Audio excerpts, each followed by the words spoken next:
আমরা যদি বিরোধে লিপ্ত হই তাহলে পরাশক্তিগুলোর সুবিধা তখন আমাদের কাউকে দিতে হবে ট্রানজিট, কাউকে দিতে হবে সেন্ট মার্টিন, কাউকে দিতে হবে দেশের অর্ধেক। 24-এর ছাত্র নাগরিক অভ্যুত্থানের পরেও যদি সেই বিরোধ আমাদেরকে খায় তাহলে এতগুলো তাজা জেনজির রক্ত বৃথা যাবে। চিল্লায় বলো ঠিক কিনা? মনে রাখবেন, যখন আমি একা থাকি তখন আমি ব্যক্তি, যখন আমরা সবাই মিলি তখন আমরা শক্তি। What are the drawbacks and disadvantages of division, social and political division in the society? Disunity. আমরা যদি বিচ্ছিন্ন হই, একে অপরের যদি মারামারি করি, একজন যদি আরেকজনের কাফের ফতোয়া দেয়, আমাদের কি ক্ষতি? এক নাম্বার ক্ষতি হচ্ছে আমরা যদি বিচ্ছিন্ন হই আমাদের শক্তি কমে যাবে, আমাদের পাওয়ার আমরা হারাবো। আমাদের কি হারাবো? পাওয়ার। মনে রাখবেন, যখন আমি একা থাকি তখন আমি ব্যক্তি, যখন আমরা সবাই মিলি তখন আমরা শক্তি। এই শক্তি নিয়ে আমাদের সামনে এগিয়ে যাওয়ার দরকার আছে না নাই? তাহলে আমরা যদি নিজেরা বিরোধে লিপ্ত হই আমাদের ক্ষমতা, পাওয়ার ছুটে যাবে। আমরা এই পাওয়ার হারাতে চাই না, ঠিক কিনা বলেন? রব্বুল আলামিন ঠিক তাই বললেন।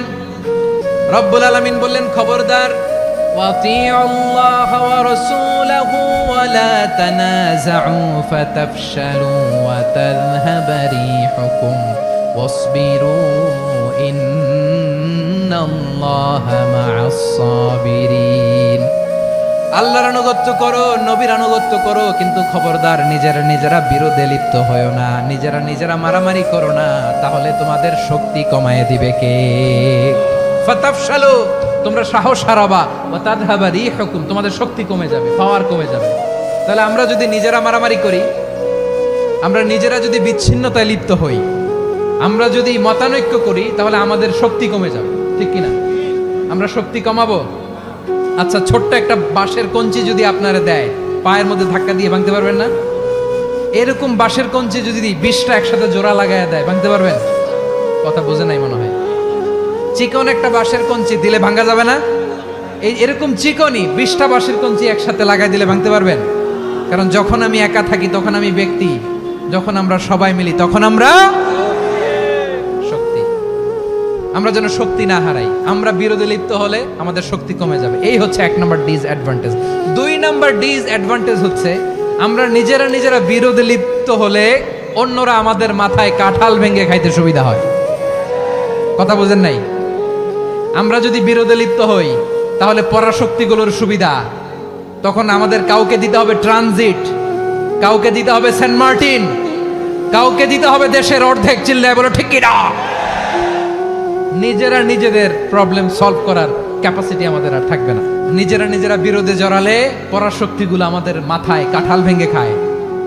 তখন ভারতের পিছনে দৌড়াতে, আমেরিকার পিছনে দৌড়াতে আমাদের জুতার তলা ক্ষয় হইয়া যাইবে। নিজেদের প্রবলেম সলভ করা যাবে না। আমরা যদি অন্যের পিছনে না দৌড়াতাম আর এই বিরোধকে থামাতে পারতাম, বাংলাদেশ আজকে যেখানে আছে তার কমপক্ষে 50 গুণ সামনে থাকতো। চিল্লায় বলেন ঠিক কিনা? তাহলে 1 নাম্বার ক্ষতি হচ্ছে আমাদের পাওয়ার লেস হয়ে যায়, আমরা দুর্বল হই যদি আমরা বিরোধ করি। 2 নাম্বার হচ্ছে পরাশক্তিগুলোর সুবিধা নেয়। 3 নাম্বার হচ্ছে আমাদের উন্নয়ন, দেশের উন্নতি, অগ্রগতি এটা স্থবির হয়ে যায়, এটা বাধাগ্রস্ত হয়। প্রিয় ভাই, ইউনিটি, ঐক্য হচ্ছে একটা দেশের উন্নয়নের মূল ভিত্তি। ইউনিটি অফ এ কান্ট্রি, এটা হচ্ছে একটা সাস্টেইনেবল ডেভেলপমেন্ট, সোশ্যাল স্ট্যাবিলিটির জন্য এটা অনেক গুরুত্বপূর্ণ। এজন্য বিরোধের কোনো স্থান আমরা দিব না, আমরা ঐক্যবদ্ধ থাকবো ইনশাআল্লাহ। বলেন, আর কখনো কাউরে কাফের বলে গালি দিবেন? তুই জাহান্নামী বলবেন? ঝগড়া লাগলে লাগাই দিবেন? তাহলে কি করবেন? মিলায় দিবা। আওয়াজ করে বলেন, কি করব? প্রিয় ভাইরা, এই বিরোধ গত 50 বছর তো আমরা দেখেছি। ধর্মীয় অঙ্গন বলেন, সামাজিক অঙ্গন বলেন, রাজনৈতিক অঙ্গন বলেন, এই বিরোধ আমাদেরকে শেষ করে দিয়েছে। এই 24-এর ছাত্র নাগরিক অভ্যুত্থানের পরেও যদি সেই বিরোধ আমাদেরকে খায় তাহলে এতগুলো তাজা জেনজির রক্ত বৃথা যাবে। চিল্লায় বলো ঠিক কিনা?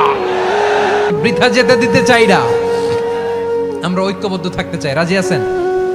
আমরা আর কাদা ছড়াছড়ি করব না। অনেক হয়েছে আন্না, এবার থামুন।